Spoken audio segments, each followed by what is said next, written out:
क्यों बोलते हैं इतना मेज ठोक ठोक के बैन नहीं कर सकते, बैन नहीं कर सकते? क्योंकि वो रजिस्टर ही नहीं है, तो बैन क्या करेंगे?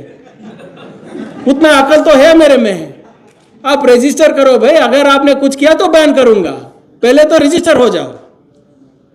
वो कानून के दायरे में ही नहीं आना चाहते हैं। मैं सिर्फ यही बोलता हूं कि ये आरएसएस जो संगठन है, अगर हमको हमारा संविधान बचाना है, हमारे जेन जी जेन अल्फा को बचाना है, तो इसको हटाना पड़ेगा, कानूनी तौर पे हटाना पड़ेगा। अगर रहना है तो रहो, कानून के अंडर रहो भाई। अगर उनको काम करना है तो कानूनी तौर पे करना पड़ेगा। आप सब लोगों का आशीर्वाद रहेगा तो अगले 2-3 महीने में वो भी करा के दिखाऊंगा आपको।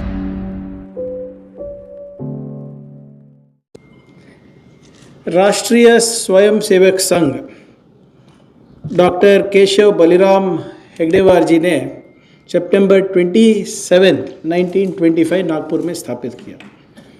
नाम तो है राष्ट्रीय स्वयंसेवक संघ, पर देश के लिए अभी तक 100 साल हो गए कुछ भी नहीं किया उसने। आवाम को लगती है कि वो सबसे बड़े देशभक्त संगठन है और वो देशभक्ति के सर्टिफिकेट देते फिरता है। जैसे आपने डॉक्टर साहब ने बताया, चंद मीडिया है, तुम देशभक्त हो, तुम देशद्रोही हो। चंद संगठन है कि वो देशभक्ति का सर्टिफिकेट देते फिरते हैं। But the fact is RSS is the most unpatriotic, most anti national संगठन in the history of India. और अगर वो इस तरह फैल रहा है, तो इस तरह बढ़ रहा है, इस तरह मजबूत हो रहा है, तो हमारी ही गलती है। क्योंकि हमने सोचा डेमोक्रेसी है, संविधान है, सबका मौका है, सबको मौका देना चाहिए करके। बट ये हमारी गलती हो गई। अगर आरएसएस को आप समझना चाहते हैं तो कृपया उनके मैगजीन ऑर्गेनाइजर पढ़िए, इधर उधर पढ़ने की जरूरत नहीं। खुद उनके हाथ का लिखा हुआ मैगजीन ऑर्गेनाइजर है, वो पढ़िए। उनके नेताओं के आर्टिकल्स पढ़िए जो उन्होंने लिखा है, उनके आत्मकथा पढ़िए जो उन्होंने लिखा है। You don't have to go anywhere. जो उन्होंने लिखा है जब आप पढ़ेंगे तो उनकी आलोचना आपको समझ में आएगी, उनका क्या सिद्धांत है वो समझ में आएगा। मैं उनके इतिहास पे ज्यादा मैं बात नहीं करूंगा, सिर्फ कुछ चीजें बताऊंगा जो शायद आपके जहन में हो, पर ये बहुत इंपॉर्टेंट है। क्योंकि पहले उनका इमेज जो है, वो देशभक्त है, वो तोड़ना जरूरी है, क्योंकि वो है नहीं। और जो भी मैं बता रहा हूं वो सब डॉक्यूमेंटेड है आरएसएस के आर्काइव में, आरएसएस के ऑफिस में मिलेगा इसको।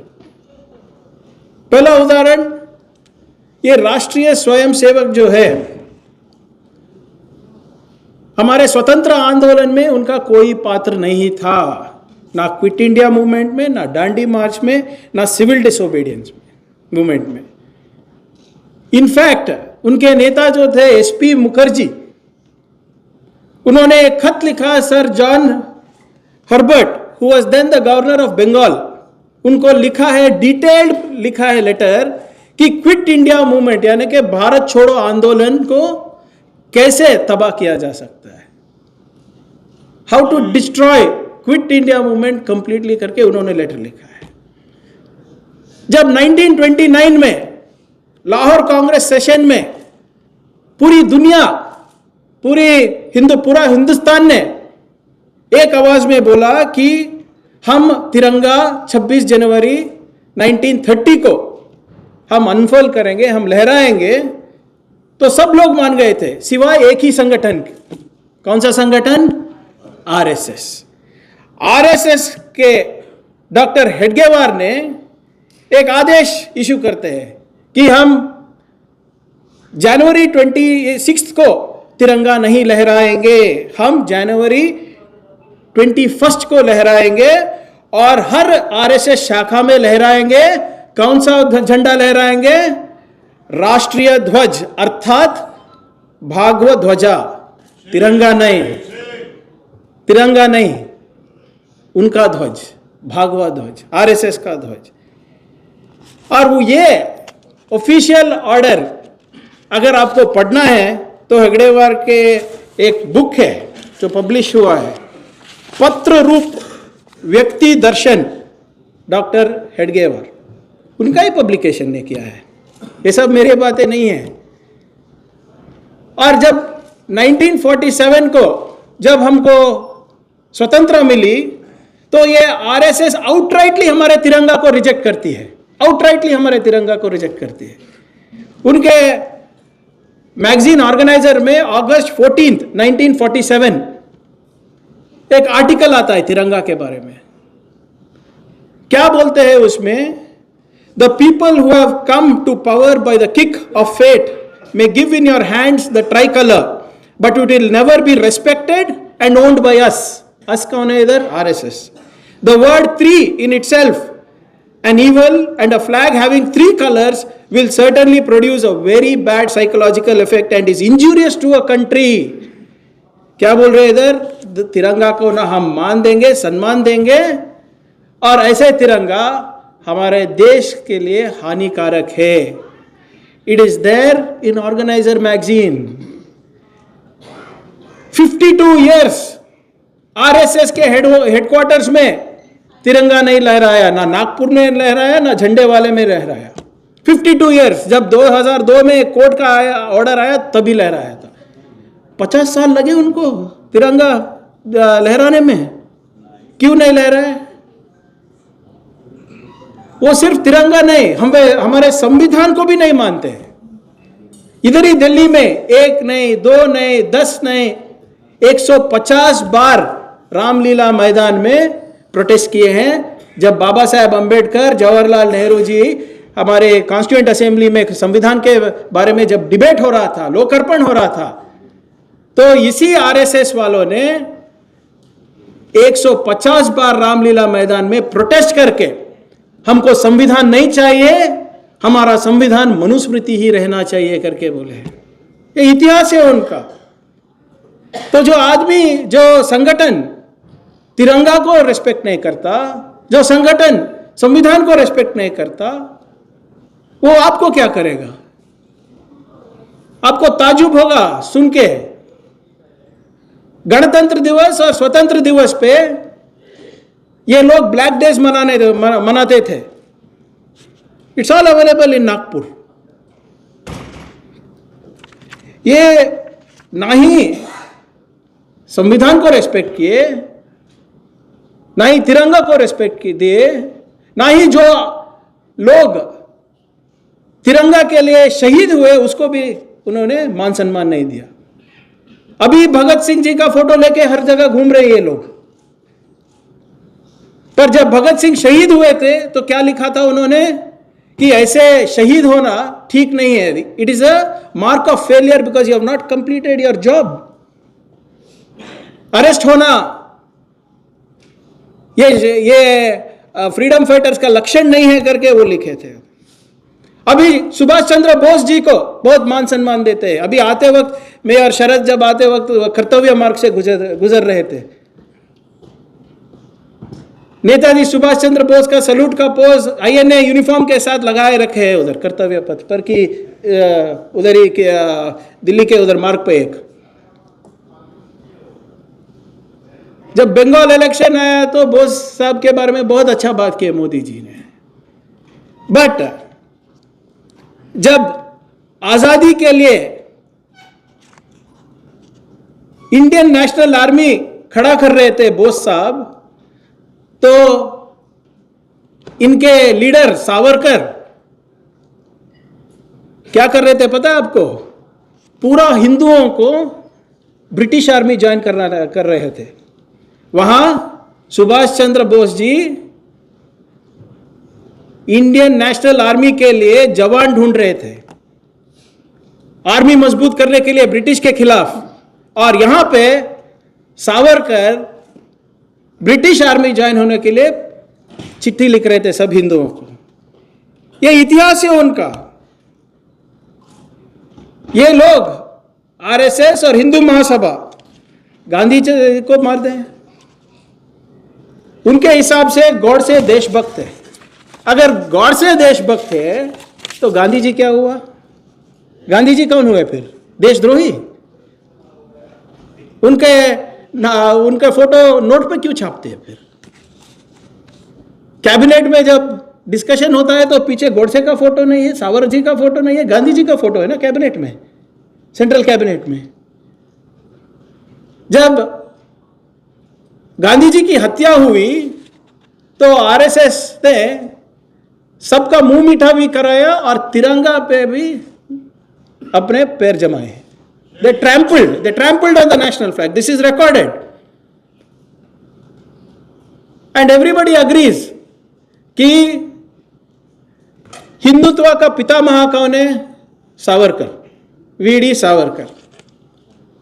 और it is a fact that Savarkar ji के वजह से हिंदू महासभा और RSS was in alliance with Muslim League in 1941 in more than 21 provinces.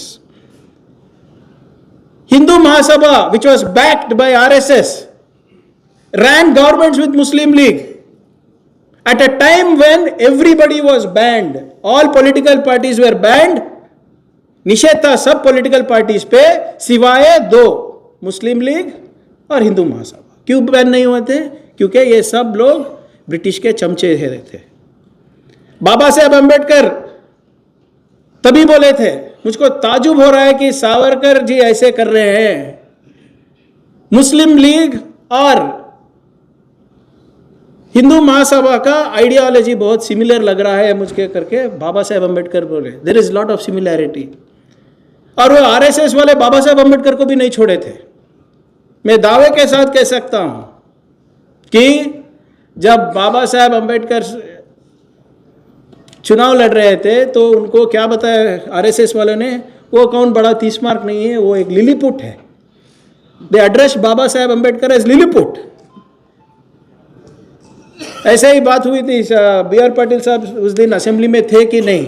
हमारे विरोध पक्ष के नायक बोल रहे थे कि कांग्रेस ने बाबा साहब को हराया।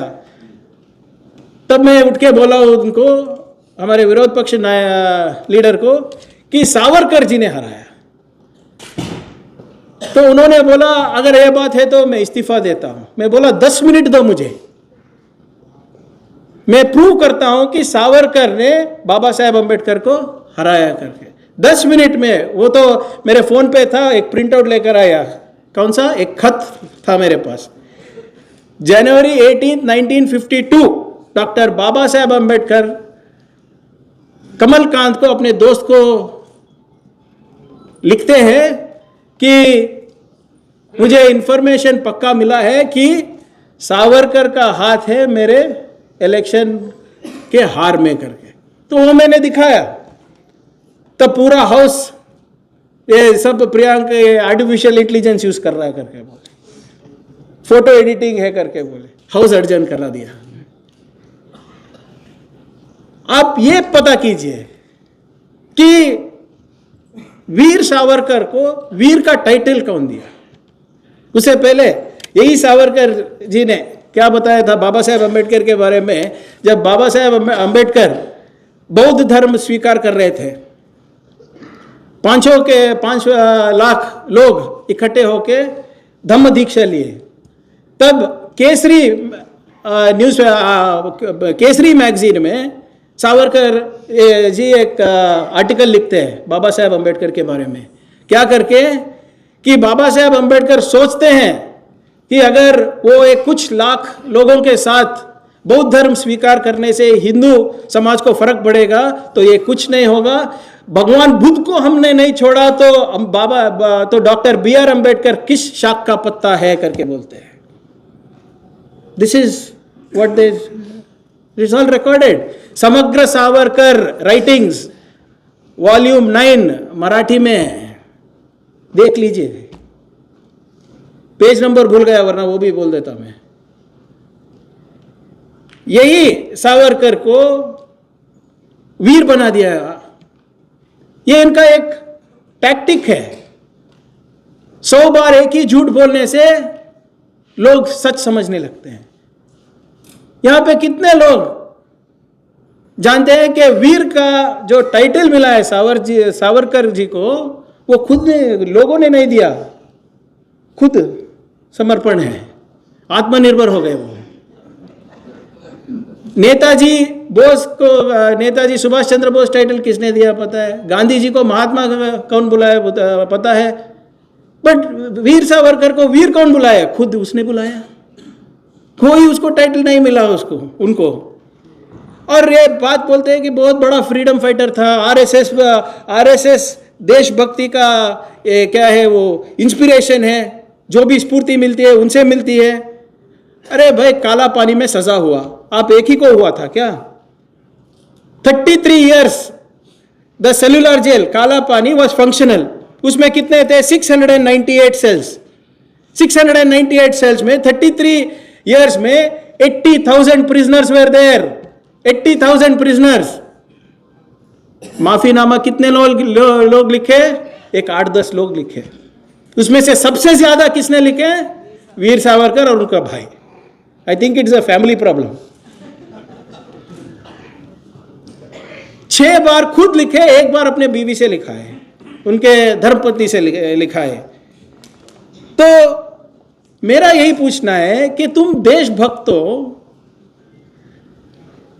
तो तुम माफीनामा क्यों लिखे? भगत सिंह लिखे थे क्या माफीनामा? उधम सिंह लिखे माफीनामा? तुम क्यों लिखे? 6 बार, 1 बार अपने 7 बार, 1 बार अपनी धर्मपत्नी को भी लिखवा दिए।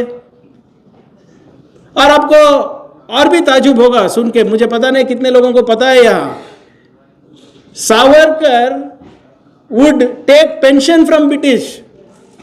पेंशन मिलता था 60 रुपए उनको, फ्रॉम August 1, 1929 टिल 1947। 60 रुपए पेंशन मिलता था। एक बार क्या करते हैं सावरकर जी, लेटर लिखते हैं डीसी को, डिस्ट्रिक्ट कलेक्टर को, कि मुझे पेंशन इंक्रीज करो। डीसी वापस चिट्ठी लगता है सावरकर जी को कि भाई आपका तो 60 रुपीज है, मेरा पगार 53 है, तो जो मिल रहा है उसी से रहो। ये सब डॉक्यूमेंट्स अवेलेबल है। अभी पहले जब भी बात कर रहे तो इंडिया पाकिस्तान की बात आती है, जब भी कोई बहस हो तो पाकिस्तान आ जाता है। ये 2 nation theory was first proposed by whom? It was proposed by Veer Savarkar. Hindu Mahasabha essentials of Hindutva करके सावरकर जी ने एक बुक लिखा है, उसमें साफ साफ 2 नेशन थियरी का जिक्र किया गया है। और हिंदू महासभा ने 1937 में यह रेजोल्यूशन पास किया, 3 साल पहले। किससे पहले? मुस्लिम लीग से पहले, जिन्ना जी से पहले इन्होंने रेजोल्यूशन पास किया। उसको लेके मुस्लिम लीग ने बोला कि हाँ भाई ये ठीक रेजोल्यूशन है, हमारा बंटवारा होने दीजिए करके। This is there history. Savarkar is considered the father of Hindutva. अभी तो यूपी में, मध्य प्रदेश में, पूरे हिंदुस्तान में गौ माता की चर्चा होती है। गौ रक्षक पैदा हो गए, काम वाम तो कुछ करते नहीं है। स्किल इंडिया, डिजिटल इंडिया करके बोलते हैं, पर किसी को काम नहीं है, तो सब लोग गौ रक्षक बन जाते हैं, धर्म रक्षक बन जाते हैं। सावरकर जी ने बहुत क्लियरली बताया था कि गौ हमारी माता नहीं हो सकती है। उन्होंने बोला, if a cow is a mother to anyone, it is the bullocks, not of Hindus. If Hindutva is to sustain itself on cow's legs, it will come crashing down at the slightest hint of crisis. वो बोलते हैं कि अगर गाय को हम हिंदुत्व का icon बनाएंगे, mascot बनाएंगे, तो नहीं चलेगा। हमारा सिंबल जो है हिंदुत्व का, उग्र नरसिम्हा रहना चाहिए। Narasimha should be the symbol, not the cow करके सावरकर जी ने बताया था, बहुत क्लियरली बोला था कि the entire Hindu nation cannot become docile like the cow. This is a fact. ये उनकी लेखना है, मेरी नहीं। और उसके बाद बहुत से ऐसे घटना है जिससे साफ पता चलता है कि आरएसएस कंप्लीटली देशद्रोह का काम कर रहे थे। आपको पता नहीं है कि उन्होंने नेपाल के राजा को भी हिंदुस्तान का राजा बनाने की कोशिश किया है। इट्स अ फैक्ट, उनके खुद के एसेंशियल राइटिंग्स में है। तो ये इतना सब इतिहास क्यों बोल रहा था? क्योंकि जो देशभक्ति के नाम पे आज हमारे युवाओं को भटका रहा है, जो राजनीति कर रहा है, वो असल में सबसे बड़े देशद्रोही है। और ये मैं नहीं कह रहा हूं, ये प्रियांक खड़गे नहीं कह रहा है, ये BR पाटिल जी नहीं कह रहे हैं, ये खुद उनके मैगजीन में है, खुद उनके किताबों में है। मेरा सिर्फ इतना है, वर्तमान में आरएसएस सबके बारे में अपनी राय देता है, अपने विदेशी नीति पे देता है, अपनी आर्थिक व्यवस्था पे देता है, घर कैसा चलाना वो भी दिया कल, हमारा घर कैसा चलना वो भी देते हैं। पाकिस्तान के साथ हम बातचीत जारी रखना है करके हमको एडवाइस देते हैं। ये अपना देश कैसा चलाना बताते हैं और बोलते हैं कि हम पॉलिटिकल नहीं हैं, पॉलिटिकल नहीं है करके बोलते हैं। अब उनके कॉन्स्टिट्यूशन में, आरएसएस ने कॉन्स्टिट्यूशन दिया था जब सेकेंड टाइम बैन हुए थे, तो इंदिरा गांधी जी को तो उससे पहले शायद एक कॉन्स्टिट्यूशन आरएसएस का संविधान दिया था। उनके संविधान में लिखा है, the Sangh as such has no politics and is devoted to purely cultural work. No politics and is devoted to purely cultural work. तो देश का प्रधानमंत्री क्यों वो चूज कर रहे हैं? बीजेपी भाजपा का राष्ट्रीय नेता क्यों वो चूज कर रहे हैं? जब भी कोई आपत्ति आती है तो नरेंद्र मोदी जी क्यों नागपुर भागते हैं? They are saying they are not into politics, but फिर भी मोहन भागवत जी का स्टेटमेंट है कि हमारी वजह से बीजेपी को अच्छे दिन आए हैं। अभी हाल ही में दिया 1 महीने में, हमारी वजह से, आरएसएस की वजह से भाजपा को अच्छे दिन आए हैं। और जैसे बल जी बता रहे थे, I should congratulate Caravan magazine sir as well as you on behalf of everybody and personally I think what you have done is a phenomenal job. इनका एक विचार परिवार है, खुद कुछ नहीं करते, आपसे करवाते हैं। एक विचार परिवार है और इस विचार परिवार में हजारों संगठन हैं। और ये इंफॉर्मेशन मेरा नहीं है, आप जाके बीजेपी का ऑफिशियल प्रेस रिलीज देखिए या ऑफिशियल सोशल मीडिया हैंडल्स देखिए। जब आरएसएस के 100 साल हुए तो आरएसएस के संगठन यानी उनके विचार परिवार का पूरा डिटेल्स दिए थे। पॉलिटिक्स में कौन है? भारतीय जनता पार्टी है। मीडिया आउटरीच में कौन है? ऑर्गेनाइजर और पंचजन्य है। किसानों के बीच कौन है? भारतीय किसान संघ है। कार्मिकों के यानी लेबर के बीच कौन है? भारतीय मजदूर संघ है। वर्ल्ड वाइड आउटरीच जिसने बल साहब अभी बात किया, उनके लिए कौन है? हिंदू स्वयं सेवक संघ है। ये पूरे कल्चरल और धार्मिक कार्य की मोबिलाइजेशन कौन करता है? विश्व हिंदू परिषद है। विश्व हिंदू परिषद पता है ना आपको? अभी जो चंदा चोरी हुआ है चंपक राय, 3 लोग हैं पूरे विश्व हिंदू परिषद के हैं और वही बोल रहे हैं कि विश्व हिंदू परिषद आरएसएस का विचार परिवार है। विश्व हिंदू परिषद का स्थापन कौन किया? आरएसएस। क्यों? गोवलकर जी ने किया है। वीएचपी का फाउंडर इस गोवलकर जी। तो हमको कैसा पता कि राम मंदिर में उनका हाथ नहीं है? कितना पैसा गया, कितना ईंट है, वो क्या बोलते हैं उसको, सोने की ईंट दिए थे, कहाँ है? मोस्टली बल साहब झंडे वाला में रहेगा, थोड़ा ढूंढिए मिलेगा शायद। तो उनका रिलीजियस कल्चरल मोबिलाइजेशन वीएचपी करता है। उनका legal, we have some of my young law friends here, Akhil Bharatiya Adhivakta परिषद करता है। परिसर का जो भी इशू आता है तो पर्यावरण संस्करण गतिविधि करता है। आरोग्य के लिए, स्वस्थ के लिए और विज्ञान के लिए आरोग्य भारती है, नेशनल मेडिकल ऑर्गेनाइजेशन है, विज्ञान भारती है। आर्थिक व्यवस्था और सामाजिक व्यवस्था के लिए स्वदेशी जागरण मंच है, सहकार भारती है, लघु उद्योग भारती है। जो कंज्यूमर्स है उनके लिए अखिल भारतीय ग्राहक पंचायत है। जब भी कोई आपत्ति आती है कम्युनिटी सर्विस के लिए सेवा भारती है। एजुकेशन के लिए विद्या भारती और एकल विद्यालय है। शिक्षा संस्कृति उत्थान न्यास है। टीचर्स और स्टूडेंट्स के लिए भी, विद्यार्थियों के लिए भी अखिल भारतीय विद्या परिषद, अखिल भारतीय राष्ट्रीय शिक्षक महासंघ है। महिलाओं के लिए राष्ट्रीय सेविका समिति, यूथ कैरेक्टर बिल्डिंग के लिए विवेकानंद केंद्र है। हमारे आदिवासियों भाई लोगों के लिए अखिल भारतीय वनवासी कल्याण आश्रम है। सो मेरा यही कहना है कि इतना बड़ा परिवार है आपका भाई, थोड़ा तो रजिस्टर कर लो, पता करेंगे कि कौन क्या क्या कर रहा है करके। जब इतने परिवार के मेंबर्स हैं, सब लोग अकाउंटेबल रहना चाहिए ना कि आपको पैसे कहाँ से आ रहे हैं, कौन दे रहा है आपको पैसा। आप इतने संगठन चलाते हैं, आपका खुद का एनजीओ रहेगा, ट्रस्ट रहेगा, फैमिली ट्रस्ट रहेगा, आप सब लोग रजिस्टर करते हैं ना। रजिस्टर करके जो पैसा आपको आता है वो बोलते हैं।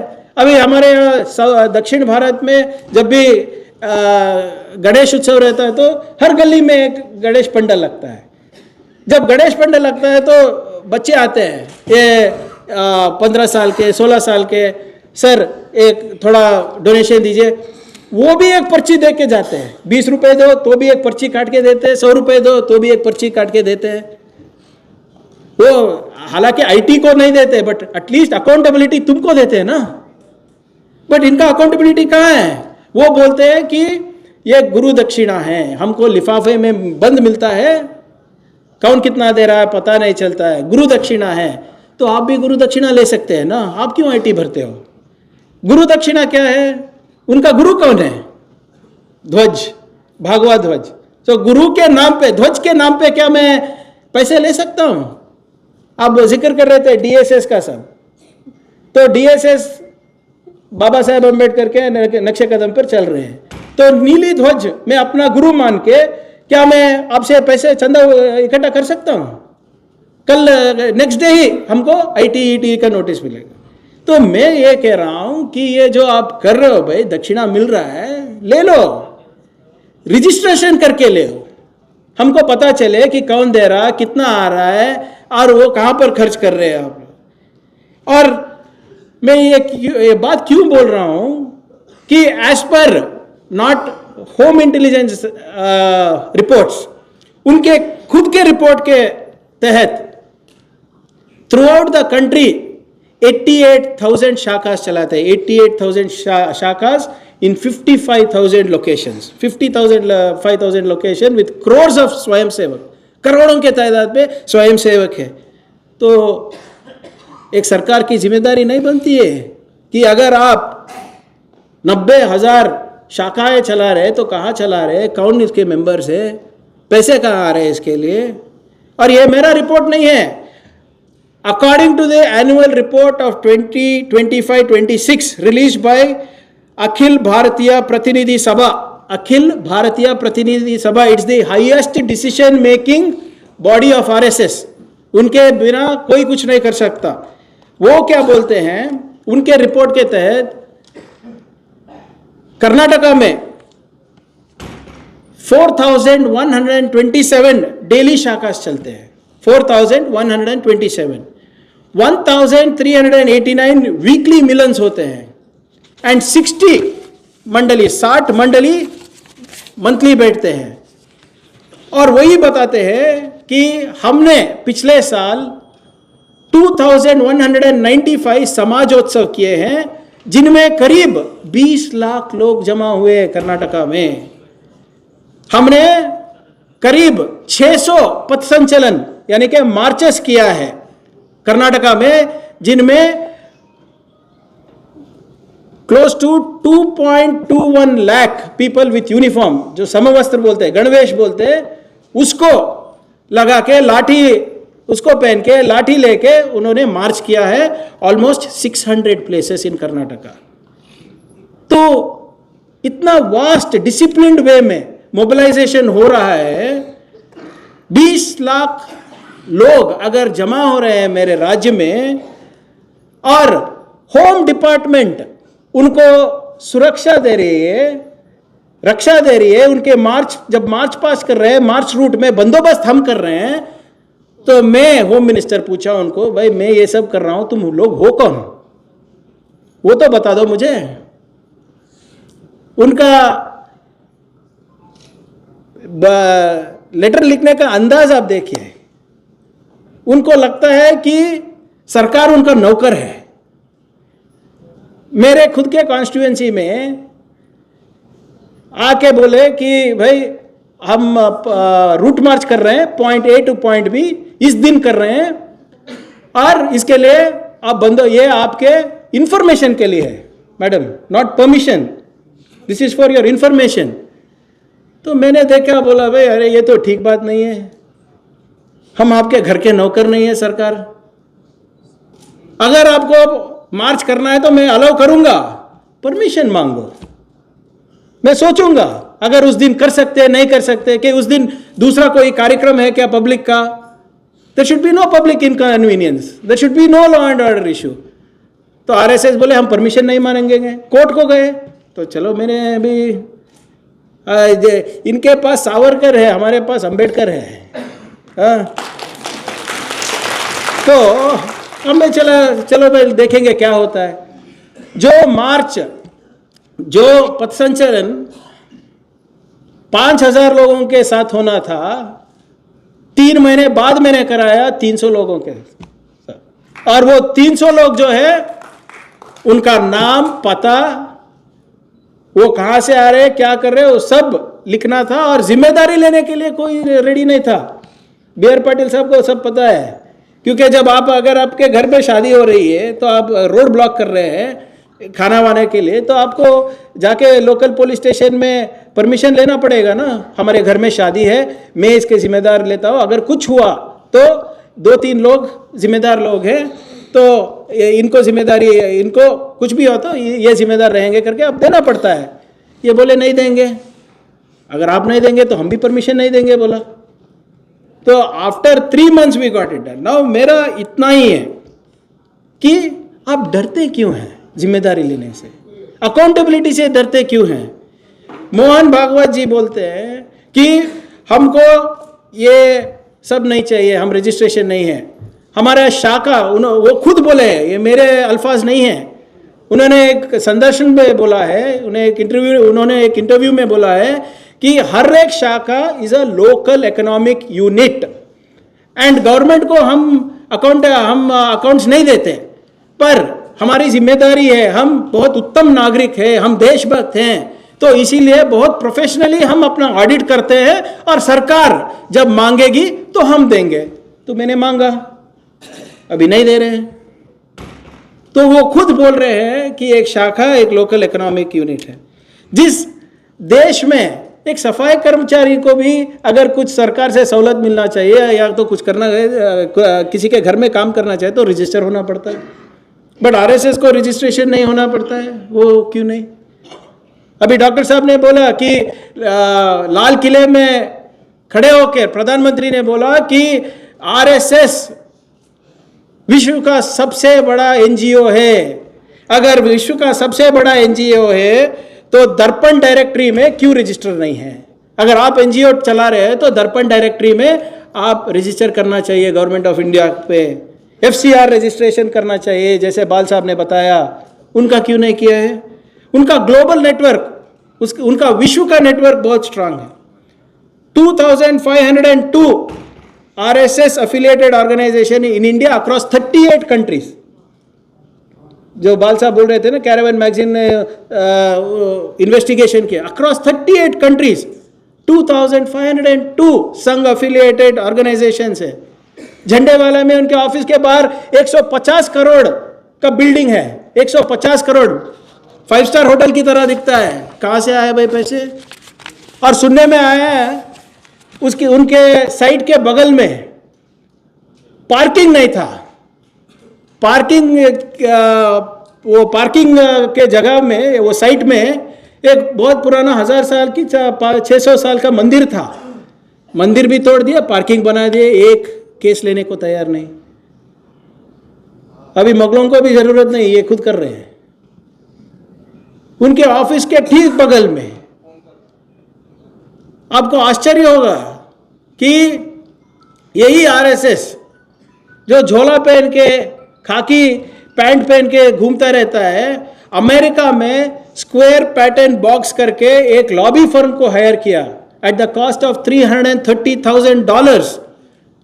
और आपको सुन के और हैरानी होगी, ये स्क्वायर पैटर्न बॉक्स जो लॉबी कर रहा है आरएसएस के लिए अमेरिका गवर्नमेंट के साथ, वो पाकिस्तान के लिए भी लॉबी कर रहा है।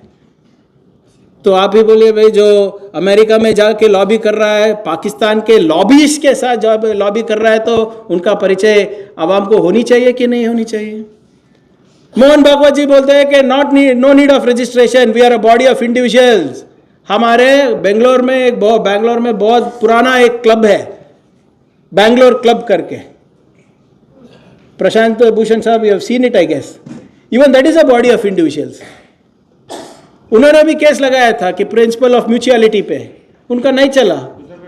अभी भी बोल रहे हैं कि मोहन भागवत जी हमको रजिस्ट्रेशन नहीं करना पड़ेगा, वो तो कोई और पिछले 30 साल पुराना केस है। वो जो अभी जो न्यू आईटी लॉज के तहत है, सबको रजिस्ट्रेशन करना पड़ता है। सरकार के ओएनजीसी कॉरपोरेशन से उनको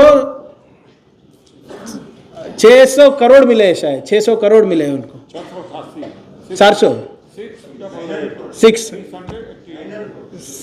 so close to 700 crores, 700 crore सरकार ने उनको दिया है। तो मैं यही कहना चाहता हूं कि जब इतना बड़ा इकोनॉमिक एक्टिविटीज कर रहे हैं संगठित रूप से, तो रजिस्ट्रेशन तो बनता है उनको। जिस राष्ट्र में, जिस देश में हम लोग भगवान राम का हिसाब मांग रहे हैं, जो राम के नाम पे पॉलिटिक्स कर रहे हैं, राजनीति कर रहे हैं, उनका हिसाब क्यों नहीं मांग सकते हम? सच में मोदी जी का सपना साकार हो गया। भारत वाकई आत्मनिर्भर बन गया। पहले मंदिर हम बनाते थे, बाहर के लोग अफगानिस्तान से या कहीं और से आके हम मंदिर लूटते थे, अभी आरएसएस ही लूट रहे हैं इधर। सो आत्मनिर्भर भारत इधर ही हो गया इनका। मंदिर भी खुद बनाओ, लूटो भी आप ही। तो ऐसे संगठन को, जैसे मैंने बताया चंपक राय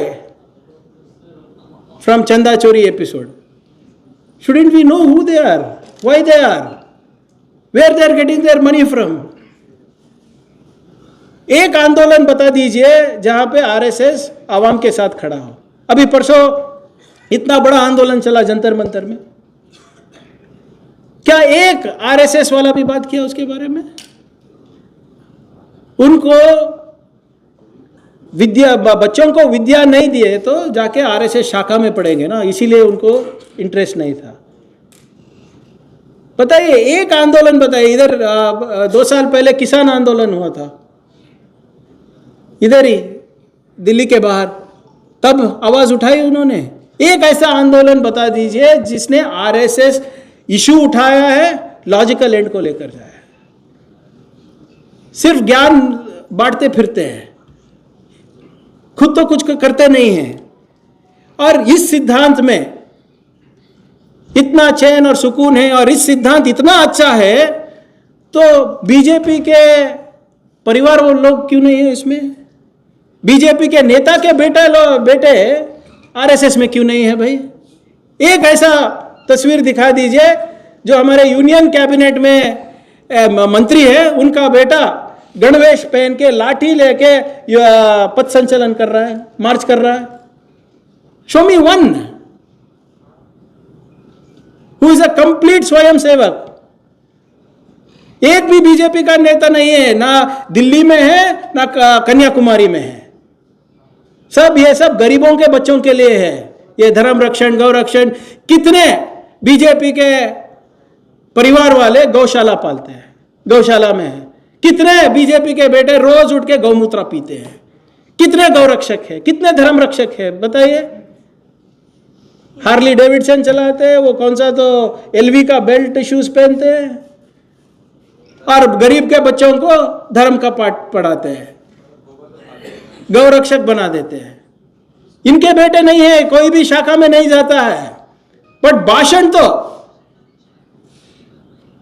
आरएसएस के जैसे शाखा में ही पैदा हुए देते हैं ये लोग। इसलिए मैं इतना ही बोल रहा हूं कि अगर मेरे राज्य में, क्योंकि मैं गृह मंत्री तो अभी सिर्फ कर्नाटका का हूं, हिंदुस्तान में इनको तो ये करना है तो अगली बार कांग्रेस आना है, तब सिफारिश कीजिए तब करेंगे। अगर कर्नाटका में इनको चैन से अपना काम करना चाहिए तो बाबा साहेब अंबेडकर के संविधान के तहत, कर्नाटका के कानून के तहत उनको रजिस्टर करना पड़ेगा। आज या कल होगा। 4 अभी 5 अभी तो सिर्फ 5 वीक हो गए, 5 वीक्स अब, कि हमने एक लेटर लिखा था मोहन भागवत जी को। मुझे पता है वो उत्तर नहीं देंगे, क्योंकि उनके जहन में हो भाग जाना, जिम्मेदारी ना लेना। आज नहीं तो कल देना पड़ेगा, जैसे हर एक नागरिक देता है, देना पड़ेगा। कर्नाटका में अगर उनको काम करना है तो कानूनी तौर पे करना पड़ेगा। आप सब लोगों का आशीर्वाद रहेगा तो अगले 2-3 महीने में वो भी करा के दिखाऊंगा आपको। हाँ, हालांकि एक और चीज़ है कि हमेशा कोर्ट को दौड़ जाते हैं, वही थोड़ा मुश्किल है, बट उसका भी हल निकालूंगा मैं। But it is very very clear, the constitution is on my side, and if such organizations intend to function without any regulation in my government, in my state, I will not allow that. Yes, there might be some loopholes there might be some legal loopholes, we will set it right. मैं कौन हूँ? I am a legislator, MLA हूँ. My job is to legislate. If I don't have a legislation, I will bring one legislation. That is the beauty of our constitution. And we will ensure that they function within that thing. तो इसलिए ज़्यादा मैं बात नहीं करता हूँ, मैं सिर्फ यही बोलता हूँ कि ये आरएसएस जो संगठन है, अगर हमको हमारा संविधान बचाना है, हमारे जेन अल्फा को बचाना है, तो इसको हटाना पड़ेगा, कानूनी तौर पे हटाना पड़ेगा। अगर रहना है तो रहो, कानून के अंडर रहो भाई। हम आपके खिलाफ नहीं हैं, हमारा तुम्हारा आइडियोलॉजी सेपरेट रहेगा, फिलॉसफी सेपरेट रहेगा, but even an atheist has a place in the constitution of India. अभी जब आ रहे थे, मैं शरद जी को बता रहा था, हमारे एमएलए जो बेंगलोर से है, वो बड़ा पोस्टर देखा मैंने, 100 years of communism, of communist party of India. तो शरद जी को बताया था कि हमारा एक ही लोकतंत्र ऐसा है जहां पे सेक्युलर पार्टी भी डेमोक्रेटिकली वोटेड रहता है, कम्युनल पार्टी भी वोट लेके जीत सकता है, और कम्युनिस्ट पार्टी भी वोट लेकर जीत सकता है, nowhere else in the world. So ये this beautiful constitution needs to be preserved. You have to ensure that RSS comes under it. You survive. वो क्यों बोलते हैं इतना मेज ठोक के बैन नहीं कर सकते, क्योंकि वो रजिस्टर ही नहीं है, तो बैन क्या करेंगे? उतना अकल तो है मेरे में, आप रजिस्टर करो भाई। अगर आपने कुछ किया तो बैन करूंगा, पहले तो रजिस्टर हो जाओ। तो कानून के दायरे में ही नहीं आना चाहते हैं। तो इसलिए मेरी आखिरी बात आप समझ लीजिए, जो देशभक्त है वो जंग को गए, जो देशद्रोही है वो संघ को गए। ये बात रखते हुए मैं अपनी बात खत्म करता हूं, और फिर से आप सब लोगों का शुक्रिया अदा करता हूं कि मुझे यहां आके अपनी बात रखने का मौका दिए। जय हिंद, जय कर्नाटक। खबरों में बने रहने के लिए फोरम 4 को सब्सक्राइब करें और नोटिफिकेशन पाने के लिए बेल आइकन दबाएं।